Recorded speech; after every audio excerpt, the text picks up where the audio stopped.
This is Ensign Jack Siegal reporting from the Far East. 1 month ago today, our forces in Korea were fighting with their backs to the sea. They were hemmed in the small corner of Southeast Korea. 1 month ago today, we struck. In the darkness of the night of September 14th, our warships and transports glided through the foggy channel approaches to the Korean port of Inchon. And at dawn, the Navy successfully launched one of the most difficult amphibious assaults of all time.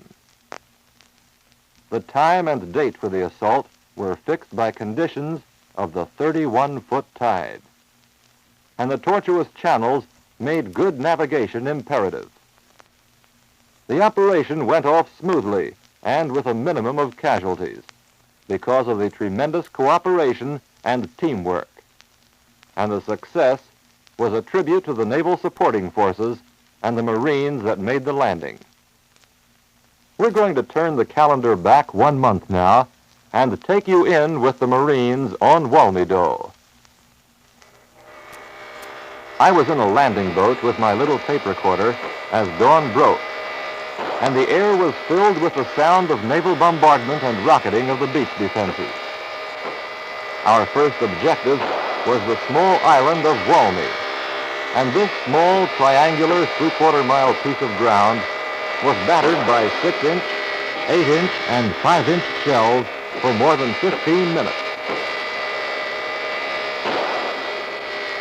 The bombardment lifted just as the first wave of boats hit the beach, and then Navy and Marine Corsair planes began diving on enemy positions. The bombardment was so effective that we met practically no initial resistance when we hit the beach, and the Marines immediately fanned out and began to advance. I went up the beach with a couple of Marine riflemen and a Marine captain, and we watched the action for a while, and then I went over to have a talk with the main Navy representative on the beach, the beachmaster, Lieutenant Ward Brush from Monrovia, California. I asked him just what his job was. Our jobs are to keep the beach cleared of boats that have broken up or broached due to mishaps in landing, to evacuate casualties, and assist the shore party, Marine Corps, in their activities here on the beach. How's it been going? So far, we've had very little activity, that is from enemy fire. We're all wondering just what's going to happen next, but it seems to be running smoothly now. Was that incoming or outgoing? It was incoming. Incoming? Uh-oh. That was right on top of this hill, too. That was about 30 yards away. Well, tell me, what are the jobs now? Mainly evacuating the wounded. You've been bringing supplies in, and will you be going inland further with these men? No, our jobs are primarily here on the beach, and as soon as the situation is well in hand, then we are retracted back out to the ships. I hear that all of the waves came in very smoothly. Yes, we feel they did. Had a little trouble in our boat getting the ramp down. There was a little apprehension there, but there were no casualties at the beach. Everything went off smoothly on the landing. Everything did go off smoothly on the landing, but perhaps you noticed that my interview with Lieutenant Brush didn't go off smoothly. That incoming mail landed uncomfortably close, and it upset me just a little bit. We were on a reverse slope, though, and when we found out that it was just a tank shooting at us from the mainland, we began moving around again. A tank couldn't drop a shell on us like a mortar could. I went further down the beach and talked to a couple of sailors who were watching the Marine Corsairs work over a communist troop concentration on the far end of the island. Boy, oh boy. Like to see that kind of stuff. Yeah, what do you think of those Marine Corsairs? Now, those Marine Corsairs are pretty swell things to have around. Here comes another one of them down on the other side of that hill. Now, there go 2 rockets. There go 2 more. And there go two more. 6, 8 rockets now. He's letting go of the works. Do you see a bomb dropping? Let's hear how many explosions we hear. 4, 6, 8. 8. There was a 9th. He must have dropped a bomb, too. They should be on the bitter end of hell. There goes the boy with some credit. Here comes 2. Here goes another one. 4. 6. Look how low he's gone.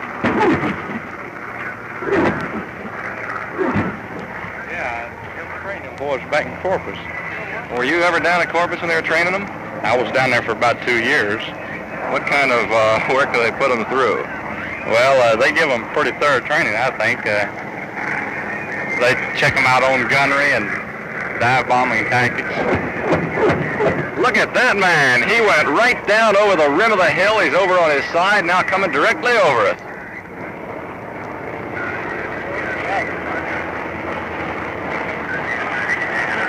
You know, most of these Marine Corps, their pilots used to be infantrymen themselves. They were right down in the ground Marines, and they realized their problems very well. They realized problems so well that they were knocking out targets as fast as they were being assigned. I saw the Marine observation post on top of the 100-meter-high Wolmi Do hill. That's about 300-some feet. And together with some Marines, I began to climb the steep, slippery, shell-pocked hill. We heard some very familiar sounds as we struggled up with our equipment, because the Marines were already hurling stuff at communist positions on the mainland.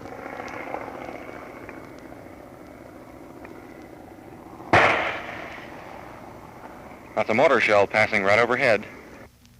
At the top of the hill was a small plateau, and Lieutenant Colonel Bob Taplett, the skipper of the Marine group that was taking Wolmi Do, had set up his observation post there.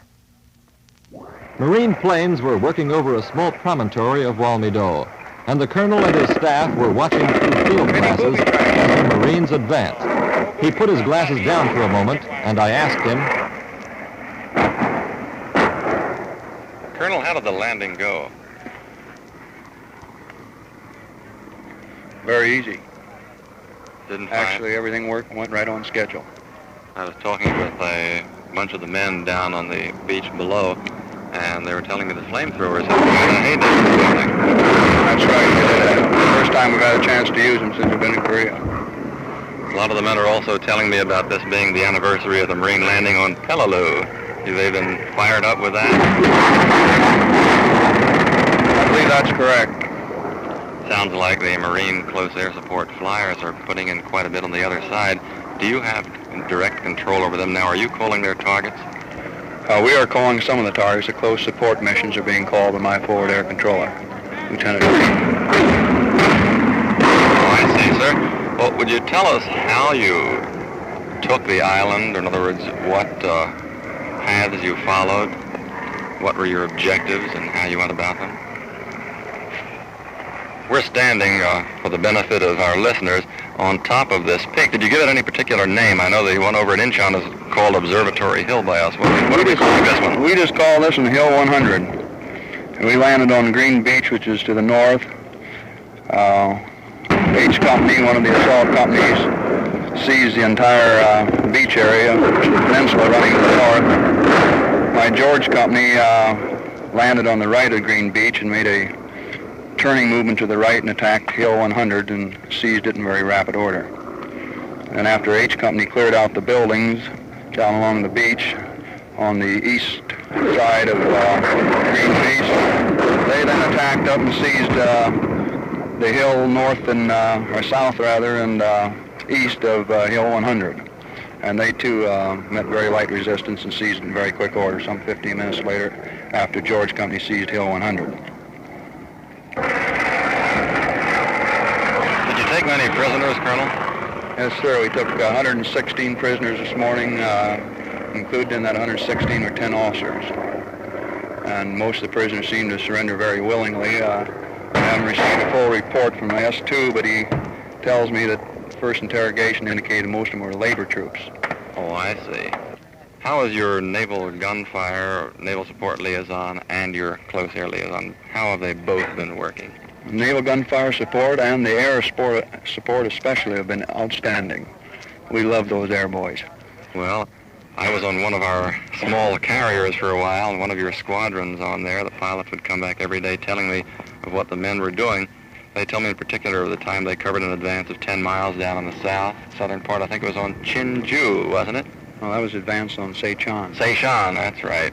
And they said that a bunch of them were ex-ground boys themselves. They just loved to see you going ahead, and they liked to support you. Gave them a big kick. Well, they gave us wonderful support all the time. Every time we called for them, they were right down and on the target.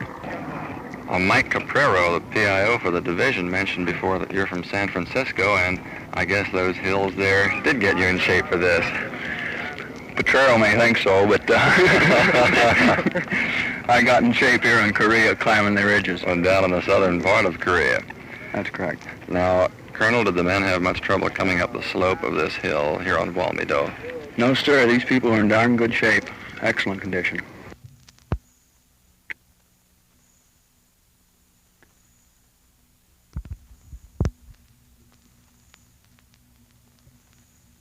Nobody will dispute that. Their feats in the past month are the best proof in the world. I said goodbye to Colonel Taplett and went back down to the beach to watch the Leathernecks finish mopping up the island. I ran into a bunch of flamethrower operators, all young fellows ranging in age from 18 to 21 years, and each one a true Marine. They were really wonderful. We sat down on a slope, and I asked them how the flame had been working. Just open that old baby up in that hole and watch them guys come out. They're just blacker than hell, boy. Just let them have it. About how close did you have to get up to use a flamethrower? We were about 20 yards when we fired on the cave and hit two of them in there. They never even come out. We could see them burning, though, when we were standing down there after we finished fighting. The only way you get them out, they threw grenades in there, and we had to go up with the throwers, and as soon as we gave them a blast with the throwers, well, they came running out then. Seems these boys are pretty scared of it. Yeah, they are. They were pretty glad to see us up there, the Howe Company was. That's the first time we were committed into action. Marines have always liked to use flame. I know the Japs didn't like that down in the Pacific. It seems these boys don't like it very much either. How do you fellows feel about working with it? I like it quite a bit. I think it's about the best weapon in the Marine Corps, personally, because I've been in it about 2 years. Well, don't you find it rather heavy carrying the thing around? It's pretty heavy, but it drops down to about 47 pounds after you empty it. It weighs about 72 when it's fully loaded, ready to fire. I wish you could put some of that flame on the tank that's shooting at us right now. Is that what's shooting at us? Yeah, that's that high-velocity stuff from the tank. What do we have over here? I said we'd get a little bit mad about carrying it around before, but now we got to use it today. I'm sure they'll glad I had it.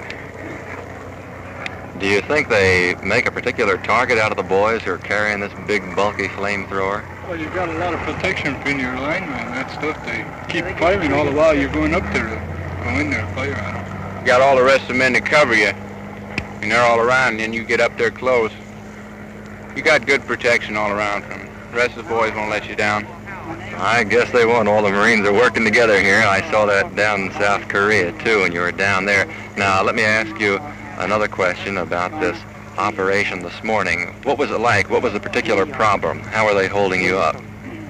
They were dug in pretty deep back in the, they dug in deep back in their holes. Well, that was over here on the western slope of Wolmi Do? Yeah. Right around this first turn here.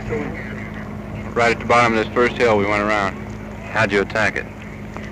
Well, we all come down the hill, and then they seen this big hole there, or cave, whatever you want to call it, and I don't know, they just, whether they threw grenades out there first or not, but they hollered for flamethrowers, and Beak was the first one up there, and he filled her full, boy, and they come... Tell us about that. It scared me pretty well. I was forward of the riflemen, and after I let one burst go, why, they started coming out of their holes there.